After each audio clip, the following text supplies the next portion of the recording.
As long as you can outlast the other people, because a lot of people are going to give up. And so if you just don't give up and just keep trying and keep up with it, and believing in yourself, then eventually things will get better.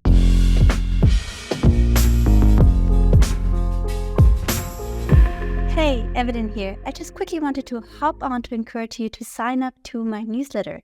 When you do that, you'll not only be informed as soon as a new episode drops, but you also get access to my exclusive Growth goodie bag. That is a collection of highly valuable resources provided by our guests and myself, tools, strategies, case studies, templates, and so much more that will help you to grow and monetize that growth journey. If that sounds fair, then click the link and make sure to sign up to my newsletter. Cathy, I'm so excited to have you as a guest on the podcast. I have been following your journey and a fan since I came into the online world as being interested in the coaching sphere, which really was only in 2020 for me. Before that, I was e-commerce and I was located in Austria. So when I entered the world, ClickFunnels was one of the first touch points because clients wanted me to build it out and run ads to ClickFunnels. And soon I found Funnel Gorgeous and Gorgeous Funnels. I'm not sure if it in 2020 under Funnel Gorgeous already, or... Yeah, it was late 2020 when we launched FG Funnels. So I think like November-ish, something like that, sometime in the fall of 2020, yeah. It's so cool. It was just such a different vibe, so unique, so beautiful. And soon I also joined the Marketers Heart group. I love everything you stand for, the integrity. So yeah, you're an absolute dream guest. I completely admire what you build, and I'm so grateful that I can ask you a little bit about your growth journey. Yeah, no, it's funny. I'm a big fan of yours. That's kind of weird. And then when I reached out to friend request you, I was like, oh, she's probably not going to see this. Like, should I try to message in another way?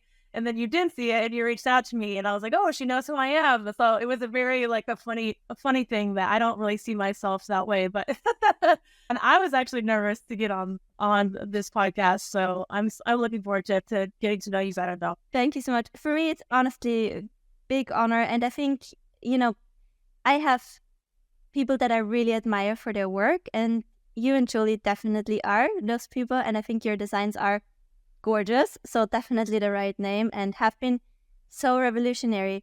You have been designing for 20 years though, right? And for Disney and for Walmart, so big journey with design. Yeah, when I say that, people think that I'm lying. I think because I've been doing it for so long, but at a really young age, I knew I wanted to do something artistic.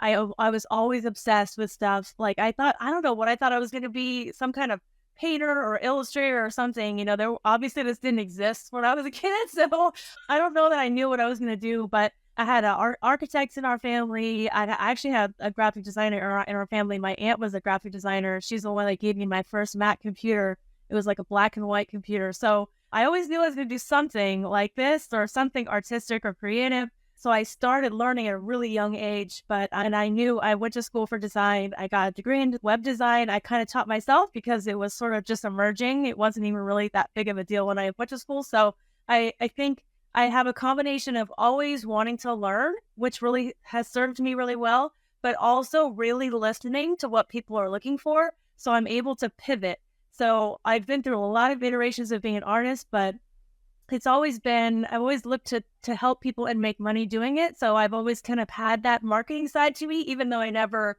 really recognized it. I think I always saw myself as a creative, but I always saw myself as like one that makes money, not just like a fine artist or something. So it's been interesting. It's been an interesting journey. None of this existed when I was a kid, so I couldn't have imagined it. And to be honest, I still have to pinch myself because I don't even know how I ended up here. The only thing I can say is that I care really a lot about what people are looking for, how to help people, how to serve people, and trying to use my talents and whatever I can do, or my insights or my empathy to kind of, understand what people are going through in my design. And that has served me really, really well. That's so beautiful.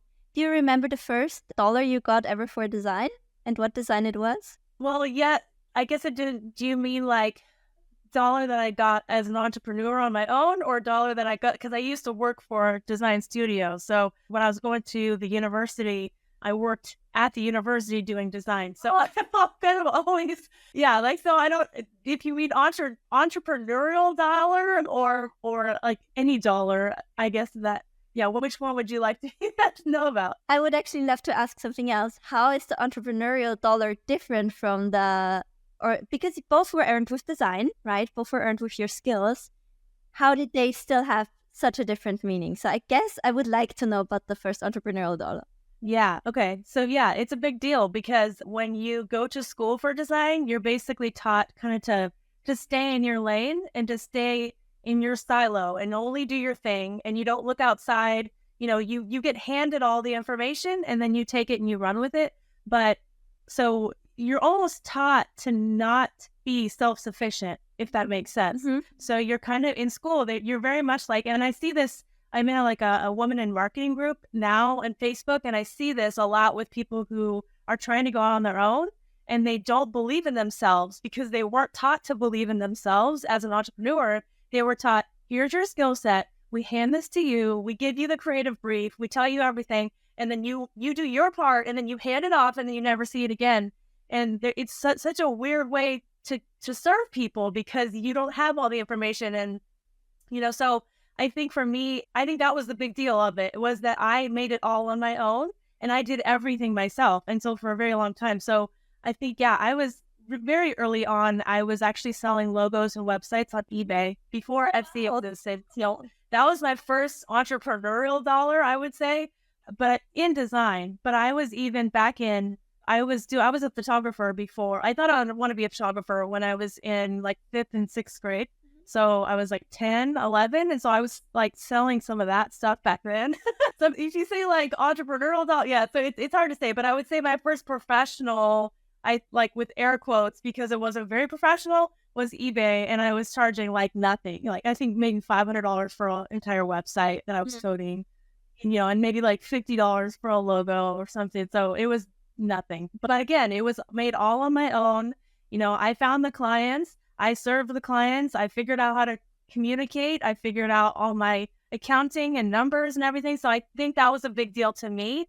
But that was actually before I worked with a big design studio where I worked in the corporate world. So I always kind of had a little bit of side hustle, but then I never thought I could get this type of clients that I ended up getting later on. Again, because I think I thought, okay, you're doing this you're playing business, but you're not really playing business. You'll never be able to get big clients or make lots of money because you're just the designer. And so I think I actually still struggle with that a little bit today. I think I still call my mom just the designer, and I have a business partner who's a freaking genius, like one of the smartest people you'll ever meet. And so I still have like the other half that I'm like, well, it's not me by myself. I really couldn't do this by myself. I'm just the designer. So I still have a little bit of that imposter syndrome, I think, even from back then, still today in a lot of ways. I think it's such a dynamic and explosive duo, though. When you're a good marketer, right? And then the first instinct is, I want to learn design because I have those big visions. And it's very hard to find a good designer that has the empathy, that sees your vision, right? That is so, I wish people understood how seldom it is. And I have beautiful business partner, Tessa Bellman.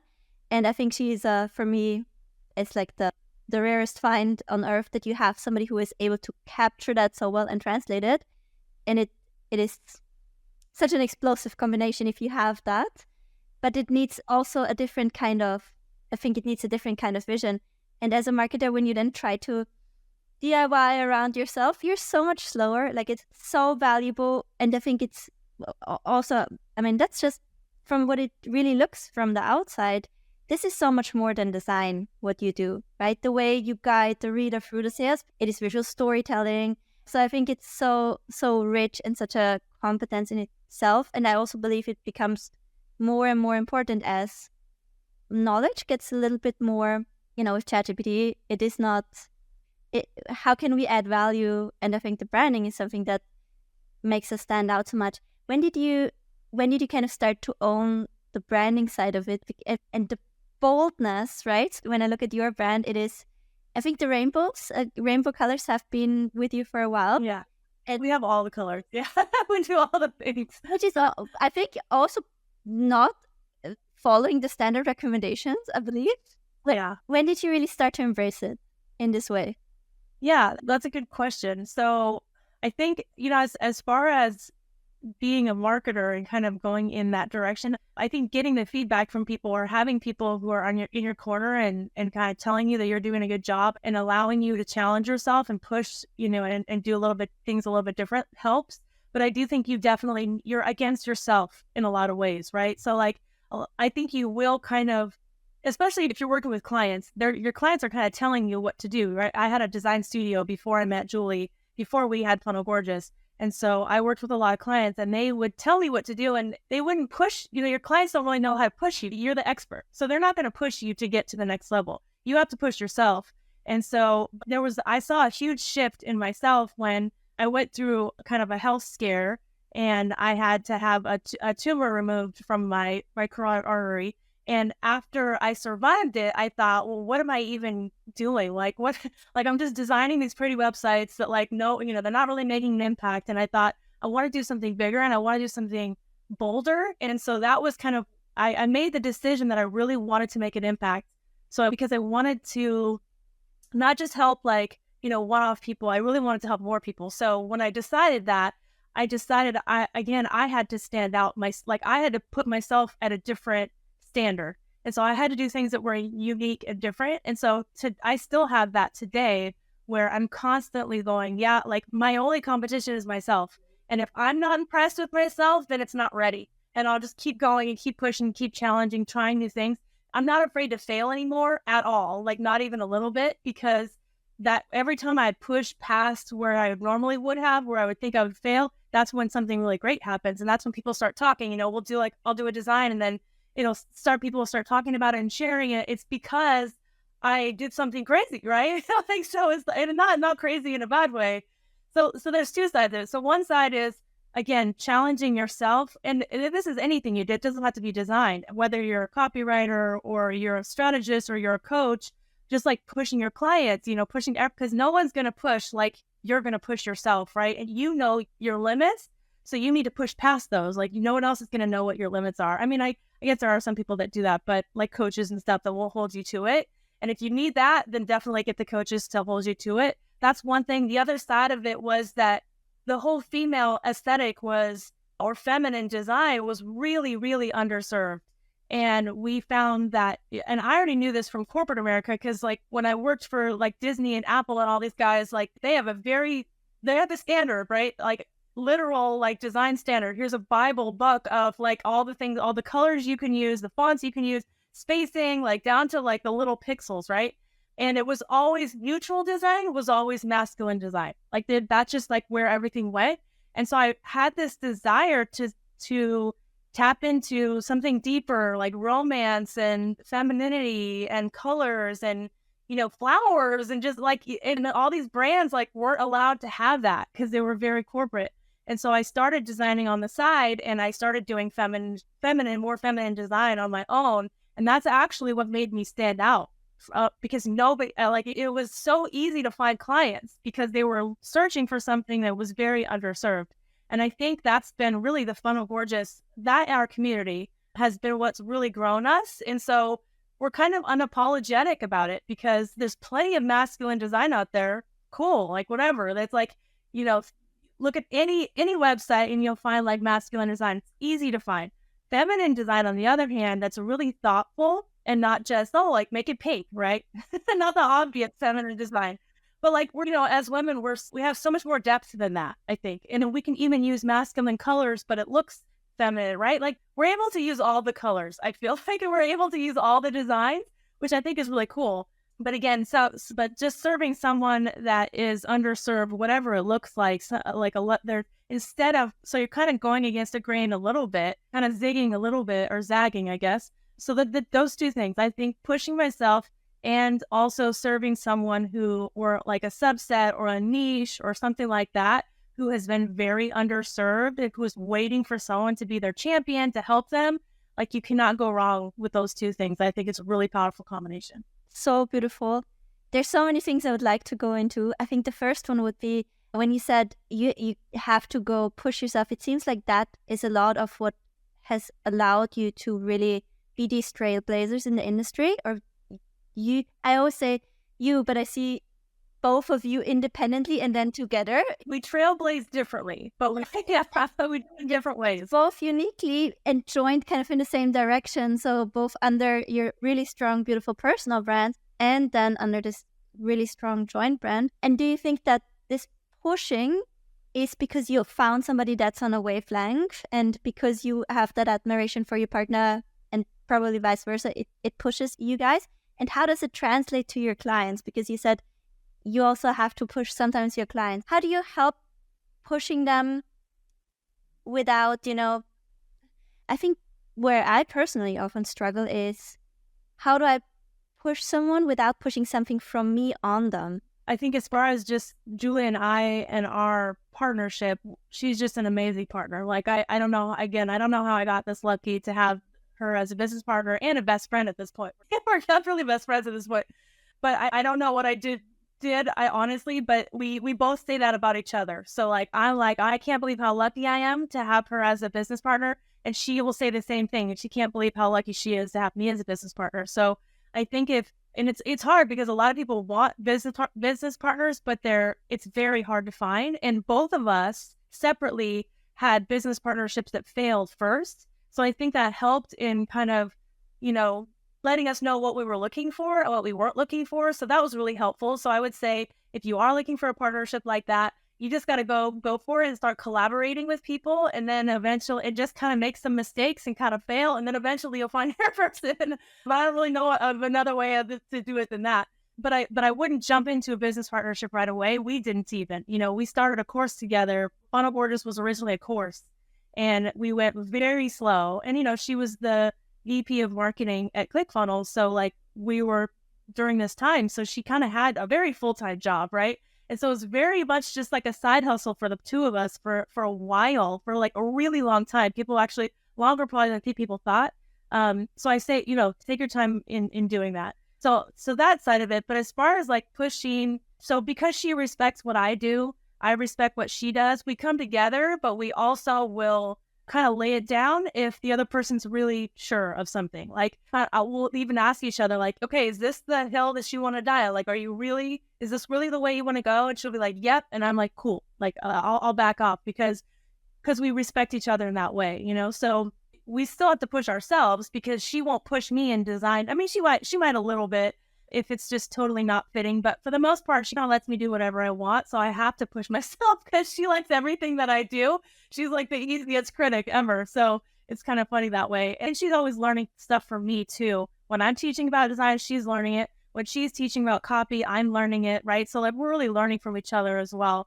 But as far as pushing our clients, and I don't know if they're really clients or customers because we don't really do like a one-to-one relationship anymore. We just really kind of coach. I'm telling people to get out of their own way. Like I would say 99% of the time, I can see a roadblock and they're making excuses and I can see it and I'm going, you're just making excuses. Like, you can do this. Or I'll see people, I'm sure you see this too, like where people will just get into their head too much or they're overthinking or they're asking you for permission and they don't need it. They don't need your permission. Like they know, like for example, someone is like a spiritual healer or something. I don't know anything about spiritual healing. And so they'll ask me, what do you think? And I'm like, you know this way more than I do. Like here's some examples of some things, but you're the expert. Like you need to lean into you don't need my permission to tell you what to teach on or something, right? Because you know it. And so I think it's just kind of being that cheerleader and saying, you know what you need to do. Like you just said it. Sometimes they'll literally say it and then I'll be like, you do exactly what you just said. Like you already said the answer. So it's kind of funny, but that's how it's not me pushing what I want on people because I'm really just getting them out of their own way. And I'll give them my advice, but I will still say it's up to you. I'll say, ultimately, your people the best. I think it's this and this, or I'll say like, ask them. I'll say, ask your people this, or do they want this? Do they want that? Right. So I don't assume that my opinion is the best. I just say kind of examples or what I would sort of do. And then again, allow them to lean into their brilliance because they already have it. So beautiful. You just said that you're not serving people in a one-to-one setting anymore, right? How do you currently serve clients and how did that serving evolve over time? Yeah. So, gosh, I don't know that we've ever, I think with Julie and I, we've never had clients. I think we had clients separately. So when I had a design studio, I would do, web and graphic design, branding, visual communication. Even we would even actually do Shopify, e-com, so a little bit of stuff towards the end. That was the Love Inspire business that I had. And then when I started creating courses with Julie, I had created some courses by myself. They were not very good, but when I started creating them with Julie, they started blowing up and getting really busy. So, we were constantly making new things. So I think I went, like 80% clients to about 20% course revenue. And then it just started to shift and it got busier. And I realized I really liked it. I liked working with a lot of people and not just necessarily like just clients. I felt like it wasn't really the full expression of what I could do and how I could help with the one-to-one. So that's when I really started shifting it. So then it was about 20% clients, 80% courses. Eventually, I think it was maybe 2019 or so when I had my last client. And I was like, okay, I'm sorry, guys. This is it. And I was sad. I was a little bit sad about it at first because I liked, feeding off of kind of people's energy and getting a, but I realized I could do it in a different way. And so I do. And so I still, I design for us. So I get to be our own client all the time. I get to do really fun stuff. I don't have a boss, like in a weird way. So it's kind of funny that I have to make it up. So it's a harder because I'm like literally making it up as I go. But it's interesting. And designing the templates and stuff is really fun too. I get a lot of joy in that. I do love helping more people in a different level, on a deeper level, and not just as a designer. I help people name their courses, or I'll help with copy, or I'll help with, framing something, or sales, or marketing. Like as far as our business is concerned, I'm like very much on the marketing side, on the outward side. So I'm all about, the like bringing people into our world. And then once they get into the world, then Julie takes really good care of them inside. So that's kind of how it breaks down. Oh, that's so cool. And you also have your free community, right? The Marketer's Heart, where you also hold a space for, I don't know, last time I checked, but I think over 10,000, right?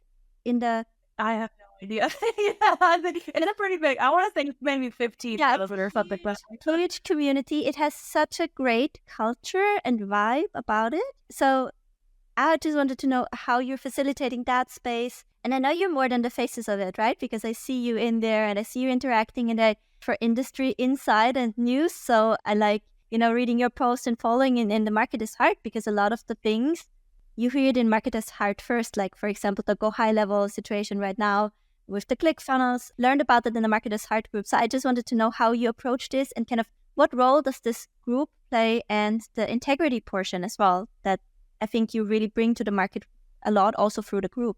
Yeah, really interesting question. So I actually don't say a lot of controversial things. I think that's really more Julie's arena. So like when I was saying, we challenge and push ourselves in different ways, I would say that I do it through design. She does it through words. She's a fantastic writer. I've been trying to get her to write a book. She's actually already been, I pushed her some of the way. She's already wrote most of it, but I'm trying to get her to get a book out because she's just an amazing communicator. So she has a way with words. I do not. So when I go to try to say something, sometimes I say it wrong, or people misunderstand me. Or sometimes I'll ask her if I need to post something. I'll say, can you like smooth this out a little bit so I don't make anybody mad? So because I just wear my heart on my sleeve. I am what you see is what you get. When people meet me in person, they're like, you're exactly like you're online. And I was like, I don't know how to be any different. That's just all I know.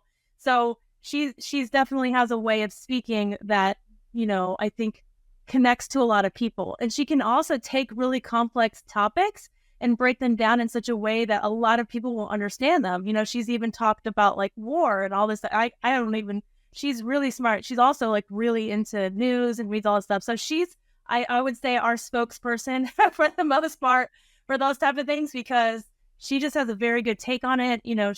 She's been in a lot of therapy, so she has like a very, healthy way of, looking at complex topics. And so I just kind of leave that to her. I do have opinions, but I don't really I say baby stuff, like nothing like too controversial, where she'll say all of it. And I think she actually, it's funny because I was talking to a friend about this, and I was like, I feel like most of the arrows that we've got kind of in our back over the 5 years or so that we've been in business together have been always directed her way. but it's interesting because she can take it. Like, she has the capacity to not let it get to her. And so when people do hate us or not like us or talk crap about us or whatever, it's mostly all directed to her, which is kind of unfair because we're a partner. But I think people must know that she can handle it or something, because they all kind of go after her. And then it gets me mad and I want to stand up for her, but then I say the wrong thing. So I've learned to like just basically stand up, or just, I don't know, like have an open hand about it and just support her in whatever way she needs support. But she doesn't need me to stand up for her. She doesn't need me to go to bat for her. She doesn't need me to fight for her. So she does it. So she does a much better job of it. So I kind of let her do her things. So yeah, she's not afraid to be the first person to break the news. Every time I see something online, she's already seen it. We're also 3 hours apart. I'm on the West Coast. She's on the East Coast of the U.S. So I'm in San Diego. She's in Connecticut. So she literally sees things. I wake up and she tells me everything. So it's funny. She just has a pulse on stuff. So she's a really good source of information because she's always listening, but also because she's really good at like disseminating the information and putting it together. So again, I'm not usually the one that's like breaking news because she's really good at it, but I support her in that. And I think that there's something about her honesty that people really, really gravitate towards, and people will want to, like, they'll almost expect to get their news from her because she has a really well-balanced way of looking at things, right? She sees both sides. She never attacks anybody. So I know I'm just like, feel like I'm talking like all these good things, but I'm saying this in a way is if you want to be that type of person who is like really well trusted, you want to kind of bring together a really great community that's built on love and trust and kind of equality, really, right? Then those are the type of people that you want to look like towards and kind of emulate, because those are the people who are able to bring people together, but not in a like divisive way. Like, if no one really fights in her comments, they kind of all like agree and get along. So I think if that's what you're looking for, you're looking to be a thought leader in that way, like she's a really good example of that because she does a really good job. Yeah. How do we think about this in the middle? Like, we don't want to be extreme. You know, we've heard so-and-so's, extreme version. We've heard this other person's extreme. How do we look at it from the middle and like in like a more human way? And I think that's really why we created Marketer's Heart, that group. We were sitting on her porch one day and we said, what do our people have in common? Like, what we unite around? And we were like, I think they're all really looking for integrity. They're looking to do their business ethically, and they're looking to kind of be in that middle ground of understanding. And so I think that's why we created it, was because we wanted a group of people who felt the same way, who weren't on these extreme ends, and that were really caring and actually wanted to make money the right way. So I think it was a good call because we do attract really awesome people. They're really great people. I think it's a really fantastic community, and I think the space is held so well. And I think it also is a great balance between, you're taking it a little bit easier, or sometimes maybe de-escalating things, or just calming things down. So I think that's a really good thing. And I personally noticed from myself, because I do develop opinions over time, right? And then when you're inexperienced, which I still consider myself often, you're daring and you share, and then sometimes you're not prepared for what the internet has to say about your opinion. So I can emphasize there. Yeah, you have to get it. Yeah, you have to toughen up pretty fast on it.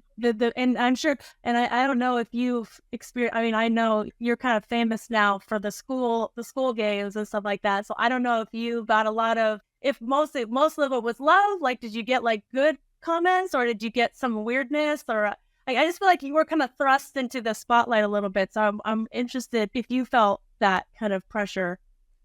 I had a few shit storms earlier on as well. And I think what happened a lot during the school games is, so school, I absolutely loved the platform for the functionality. Actually, I do not enjoy particularly building community on Facebook anymore for various reasons, right? Like the really declining reach, and then you have competitor ads in your videos, in your group guides. And so that there's, it is getting challenging, but then on the other hand, we're not paying for it, right? So how can we complain here? And then I think that's really great about school, that you just have it consolidated, and I'm having mainly memberships. So the whole member management is taken care of. And because they have school payments, the whole VAT, sales tax, etc., which last year I invested $56,000 just, doing all the tax due diligence to have everything like super proper set up. So it solves a few big problems. At the same time, when you look at the discovery page of the school, right? So it's probably bro marketer. Like, it couldn't be more contrasting also to probably the personal brand that I've built. And so there was actually a lot of backlash from my own community and my own members that were like, Evelyn, what are we doing here? And why are you sending us here? Look at this and look at that, and that should not be allowed. And like, look at the marketing here, what they're saying there, and this doesn't align with your brand. Like, why would you want to have your group displayed in between, certain groups there? And the reason why I had to do it is because I really believe in paid communities and memberships, the recurring, more accessible models. I do believe it's the future for most people. Also, when you kind of see how cost of living, etc., are developing, right? So I believe it's probably the best vehicle to make transformation accessible. And when you see big influencers like Alex Hormozi being very vocal about a platform, you can kind of know that now this trend will be accelerated. And because I want to be known for being able to help people with paid communities, I wanted to be at the forefront of it. I did from various angles, and very hard from my own community get the backlash that they didn't understand why I'm there. But I did feel it was my duty to explore so I can report back what it's like. And right now it's this weird in-between situation, because I feel like what we have on Facebook is not completely gone yet, but it is, little bit changing and turning a little bit into a ghost town. But then school is definitely, we have no order bumps, we have no one-click upsells, we have no, there's also some certain functionalities and certain things that are not fully unfolding and born there. And I feel like maybe it's just me and I'm projecting what I feel in my business on the industry, but I also feel like something has ended and then it was something new is there and it cuts off the old thing. But I feel like for the first time something ended, but nobody's like sure what the new thing is yet. I see people going back VIP days or done for you offers or stuff like that. I don't know do you notice this at all in the industry at the moment? Yeah, totally. We're actually right in the middle of a Launch Gorgeous round. We do them twice a year, and this one is about subscriptions and memberships. Okay, cool. Oh, my audience is going to love this. In the middle of it. And of course, we use FG funnels for it, but it wasn't really built for that. So it's kind of, still catching up, I think, just like you said. I resonate a lot with, having to kind of do things with your business that might not be perfect, it might not be fit, and it might not fit, but it's kind of the best for now kind of situation. It's funny because when we were telling everybody to go on ClickFunnels, like, we got a lot of that of like, I like you guys, but I don't like ClickFunnels. And so we kind of had to get around that. And then when we left ClickFunnels, we got a lot of crap because people were like, oh, now you're leaving? Like, now we finally got on here. Now you guys are calling. But again, if there was an opportunity for us to build something that was our perfect fit, right? And so it was a shift, right? It didn't happen overnight. It happened over time. And I think, you're, again, like, if you're always looking for the best way to serve your people, it might be in shifting a platform. And, we'll lose people. Like, we lost lots of people that stayed and really didn't appreciate what we did by creating a competitor, basically. But there was a lot of people who were following us just for us. And they're like, wherever you're going, I'm going with you. And it was like that love, right? Of like, the most important thing is our relationship, the fact that you're teaching us, and we're going to go wherever you think is best for us, because we know you have our best interests, right? So there's a little bit of that. But again, yeah, you're always going to make some people happy and make some people upset. Like, you kind of got to get over it, I think, because there's no way. I wish there were a way to make everyone happy, because I'm very much a people pleaser. And if I could make everyone happy, that would be like, the happiest I would ever be. But it's not realistic, right? So you have to do, and there's some things you have to just say, is this good enough for people now? Things will happen in the future. Things are shifting, like you said. And so eventually there will be something that's going to be perfect and a good fit and all that. And maybe you're going to be the one that creates it. Who knows? But I don't want to do software. I'd never say never. And we did translate some of, because people also in my community don't want to be on ClickFunnels. I have built on ClickFunnels, right? I shared my funnels. To be honest, I was just tremendously terrified of moving everything because, you you're like, this is duct taped together. I am so scared it falls, like when I move it, it might fall apart. But we had a lot of people who simply couldn't afford ClickFunnels, right? Or they also didn't resonate necessarily with the company value. We actually have a ton of people that use Funnel Gorgeous. And so I love that. Maybe we can talk about this as well, because they will definitely be in. And even I have coaches who were in my membership who also, trained with you guys. And so everybody is really a fan. So I think it would be really great if we would talk about what you have coming up, because I think it's very interesting for a large portion of my audience that now is also a lot of people are in school and looking to build paid community, and they will need funnels because we don't have order pumps and one-click upsells, and it's a problem. I'm trying to tell people. But we took some of the templates and we recreated them on WordPress, on Divi, like a really cost-efficient one-time solution. And people need to understand it's always an approximation, right? And if you're looking for the advantages of a monthly funnel builder, you have to pay for a monthly funnel builder. And if you're looking for more accessible, like one-time templates, then you have to, on the other side, be okay with DIYing your plugins around, right? So it's always just an approximation. And I think you can, especially with the tech setup, you can always just see what serves you best right now so you can keep moving forward. But, still, like, probably you will keep developing the platform. You will keep improving it and shaping it, and then the industry will change. Something that people used to use a lot will fall away. But I think it's people that are relatively new to this that don't see it because they didn't see the trajectory, right, and how far things have come. And then the longer people are in the game, the more they start to actually appreciate those solutions, I believe. Yeah. At this point, our goal is just to outlast everybody else.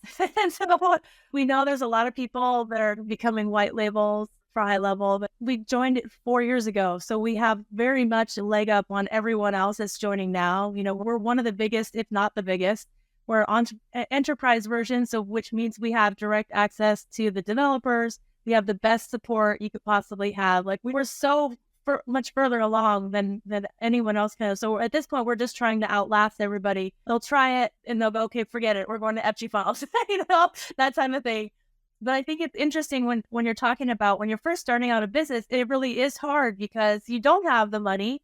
And it's like this, well, I need to make money in order to afford this, but I can't afford this unless I make money. And so we always tell people, do you have more time or money, right? Because there's a shift. If you have lots of time and not a lot of money, then sure, DIY, whatever you can to kind of get it started. But as you start to have less and less time, that's when you need to put your money forward and start to spend your money, right, in order to get bigger. Because if you're spending all your time and not enough money, then there's a shift where you're going to be hindering your own growth. You're not going to be able to grow, right? So like even in Launch Gorgeous, we're basically showing people over, I think, 12 weeks or so, how to launch their subscription offer or membership. We're more on the subscription side because a lot of people don't really want the community. They just want to have recurring revenue. So that's kind of where most people are in Launch Gorgeous this round are subscription. We call it like turning on subscription mode in your business. And it kind of serves other parts of your business. It's almost like a lead generation, which I know you know all about, I'm sure. So yeah, very low ticket, subscription kind of just, we have something called Metrics Views, which is just monthly. You get a subscription, a spreadsheet, $12, like super simple. So there's not like a big fancy community, nothing. You just get it in your inbox every month and then you're good to go. So that's kind of like what we're teaching people. But a lot of people will get in there into Launch Gorgeous and they don't have FG funnels. And so they're like, well, I have WordPress, or I have Kajabi, or I have Quertra, or I have whatever, right? There's so many, or I have ClickFunnels, right? Or they're like, I just have a website. What do I do, And we say, well, let us show you what it looks like in the inside. And you can either build this yourself, or you can use FG funnels and have it dropped in. Because again, we're not, it doesn't have to, if we, like, we'll give people the actual emails, we'll show them what the automations are. We'll show them all the pages so they can recreate them if they want to. So that way they can decide, if I have more time than money, then I'm going to sit here and redo everything you guys have already created. Or if I have not a lot of time and I have some money, I'll just join and then I'll get everything dropped in. So we do give people that option because we know that not everybody has all the money in the world. And, a lot of, especially now, right? Especially people are struggling to sell. People are struggling with things that have worked for years and now they're not working. So like, we don't assume anyone has anything, right? We just say we're going to give you everything, all the tools we can, whether you want them dropped in or you want to recreate them on your own and using your favorite software, go ahead. Like, it doesn't hurt our feelings, right? If you have the time to recreate those emails and recreate the triggers and the fires and the upsells and downsells, cool. Like, do it. Like, it's more power to you. It's going to be harder, but sometimes in some stages of business, you just have to be scrappy, and that's okay. And there's no like judgment either way. So kind of like, we'll give you the tools. We'll try to make it as easy as possible by doing it through FG funnels. But if you don't want to use it, that's totally fine. But we're still going to give you the tools so that you can do it yourself if that's better suited for you.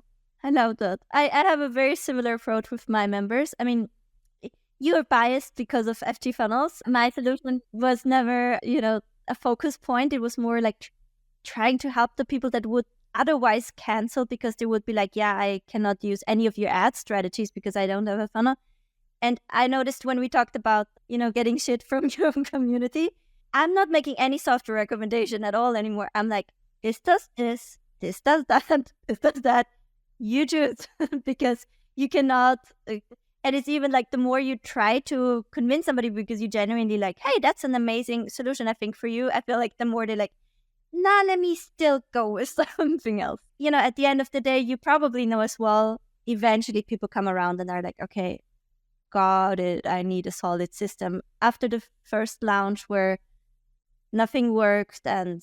Yeah, but again, we're going to help people no matter what, because I think that's the best way they know we have a software. It's not like a surprise. So, but I actually think that's pretty cool that people will still learn from us if they're not using FG funnels. Like, I think that's a testament to us being really open to people and not like saying, oh, you have to use this or whatever, or you're not going to be successful. Like, that's not true. We see people using other systems all the time and they're doing well too. It's just, we can make it easier on you.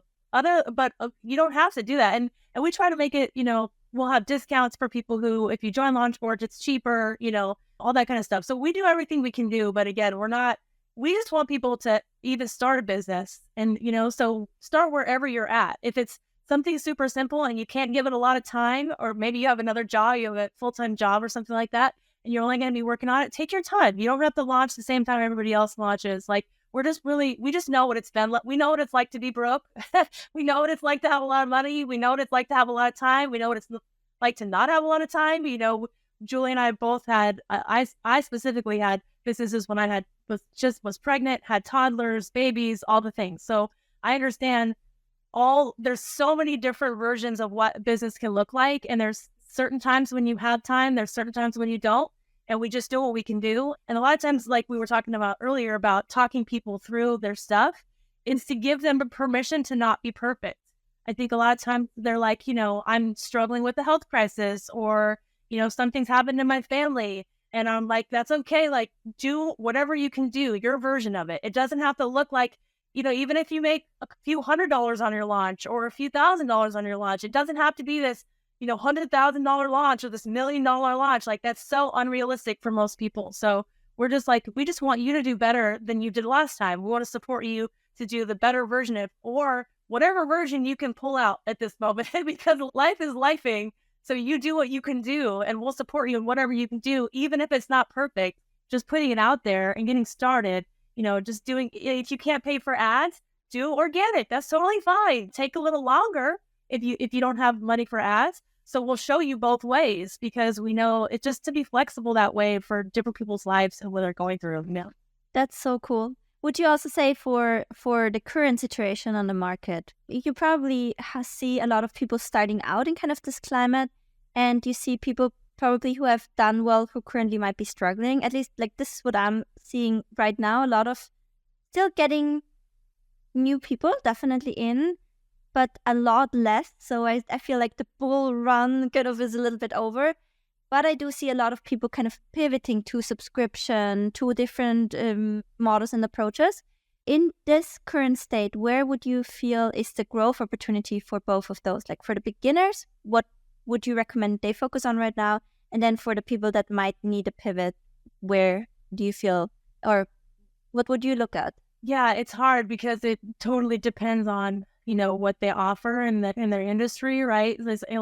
But I guess I would say, trying something different from whatever is not working, right? I think a lot of times people are afraid to pivot. And so it's like, if you're the low ticket person, maybe start doing some consulting and bringing on some higher ticket clients, right? And vice versa. If you're just getting started out, it's just starting out, building out your brand, but maybe working with some clients and stuff and not doing, low ticket stuff, because you kind of got to build that. You got to build your skills, but you also want to build your visibility. I think where most people, I think, are getting tripped up is, especially if they started in 2020 or 2021 when things were like booming and going crazy. It's been the hardest for those people. I know, and I think you said that's when you started too. So it's been the hardest for those people because they thought that was normal, right? Like the 2020, 21 version of online digital marketing was like the golden. It was so much business, and so like people were making so much money. That was not normal, but we knew it wasn't normal. So we didn't go crazy. We knew that okay, this money isn't going to be the same always, right? So we kind of saw it for what it was. Whereas if people started with that, then it's really hard for them right now because they're really struggling to why is everything falling apart, right? And so I think that you have to kind of understand that a little bit, that there is kind of a market correction. Anytime something kind of blows up, that it's going to kind of go back down, and that's totally normal. Doesn't mean it's going to always stay there, but just, think understanding that you have to work harder for the same amount. I think that's been really a struggle for people who have been around the 2020s era. If you're doing the same thing, you're going to be making a lot less money.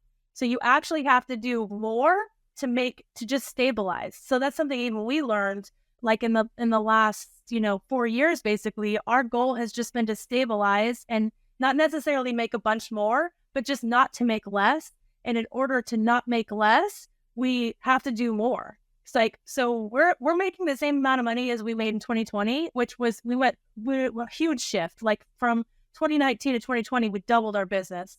But our goal has been stabilization. So the fact that year over year we've made the same amount of money as 2020 is awesome, because we know it's not really a growth period, right? It's the time to stabilize. So we've had to do more. We've had to do, put more things out, get more visible, create more offers, go deeper with our clients, make better design, better copy, better offers, right? So we've had to get better just to get the same amount. And if that's kind of your mindset, I think it's not as hard, because you're like, why am I not growing? Or why are things not the same? Why are things dropping down? It's because you haven't pushed it. I think you haven't gone to that next level. I know I say that, and it's really hard because some people are doing all the right things and they're still not finding success. And I feel really bad in those scenarios. I'm like, let's just don't give up. Again, it's almost like that game of just outlast.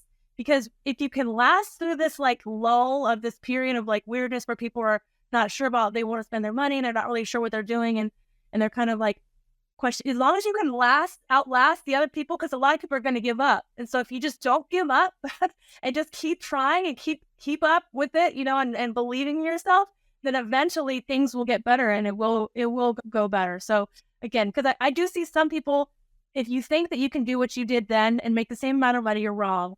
But you do have to try harder. But again, I do see the other side of it, where a lot of people are trying really hard and they are doing all the right things and they are really talented, and people are still not finding them because these stupid algorithms, they're just they show the bad people, they don't show the good people. It makes me so mad.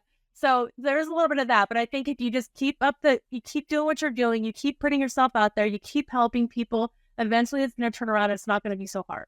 I love all of what you just said. And I think it's a similar experience as I see in my communities as well, and for a lot of people. And it's a really hard pill, I think, to swallow. And it's really hard to help someone who's not willing to accept that, we need to try. It's it will never go back to converting like this. Convert like this. And it used to, it's yeah, it doesn't matter what it used to do. It's gone now. So we have to keep going for, So I think a lot of people hold on to certain success they've experienced once, and it's really hard for them, I think, to give up. And I think also for new people, unfortunately, a few people who had it extremely easy in the beginning might have set the wrong expectation bringing in new people in the market. So I feel what I'm seeing a lot in my communities is my number one reason for people churning, and I think that's in all subscription businesses, is they feel overwhelmed. And then I see that it cannot be so hard. It cannot be that you have to do all of these things to make it. There must be an easier way, right? It's like, probably, but I've personally not found it. And I can just tell you, well, you think if it was easy, then everyone would do it, right? And it's not, not everybody, most small businesses fail, right? So I think that it's, I almost feel like it's our fault, like us as marketers, because we say things are so easy in order to kind of get people to join. We try to be like, no, this is going to be hard, but it's going to be worth it. But again, you can't say this is going to suck and everything's going to, like you have to be positive in some way. But I think that it's a problem with marketers selling the dream and saying it's so easy. And then people are like, you're right, it's so easy. And then when they get inside, it's like, this is not easy. So it's interesting. It's an interesting problem. And I honestly don't know how to fix it because, you don't want to say this is going to be the worst thing you ever do, but it's also going to be awesome if you stick with it. So it's hard. It's like, if you like pain, if you enjoy it, get into entrepreneurs. But then we see it. So like, but when you do have success, it is so much better than I haven't had a regular job, like where I've been paid by someone else since 2009.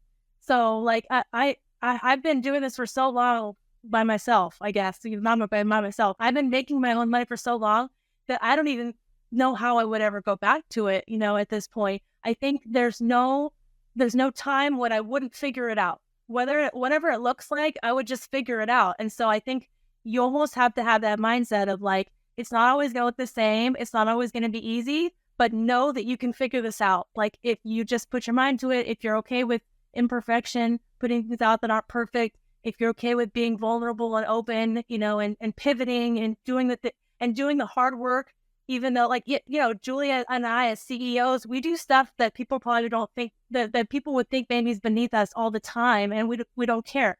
Well, on weekends, we're not in the office on weekends. And so sometimes during busy weekends, Julie and I will get on customer support and start answering tickets. Like, because that's what you got to do when you have a business. And like, just because we're the CEOs doesn't mean we can't go on and answer people's questions or, there's things like that where I think if you're willing to do whatever it takes to succeed, you'll find a way to succeed no matter what. You just can't give up. Oh, I almost want to end it there because I think you've so beautifully summarized everything.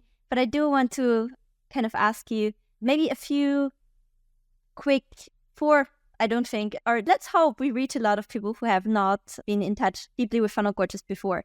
Where should they start? Where should they dig? Quick summary of what's coming up, and then maybe also where to find you personally and connect. Yeah, so we have really two sides of our business. The Funnel Gorgeous side, it's just funnelgorgeous.com, has all of our courses and our training, and some are totally free. We have a funnel beginner course. We have a beginner course on offers that's totally free.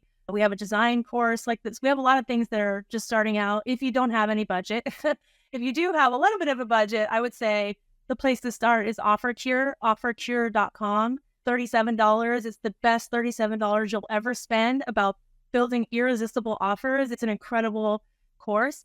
And then we have all the way up to, learning how to build funnels, awesome offers, really great copy, really great design. We have a certification program called FG Society.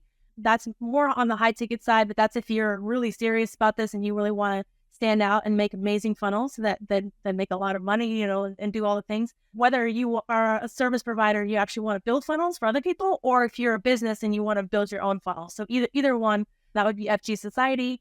And then the other side of it is our software. So FG Funnels is, like I said, we're the biggest. I'll say the biggest. I have no idea if we are or not, but we'll just say we're the biggest. We're the number one. We definitely have the best service. I know we have the best support.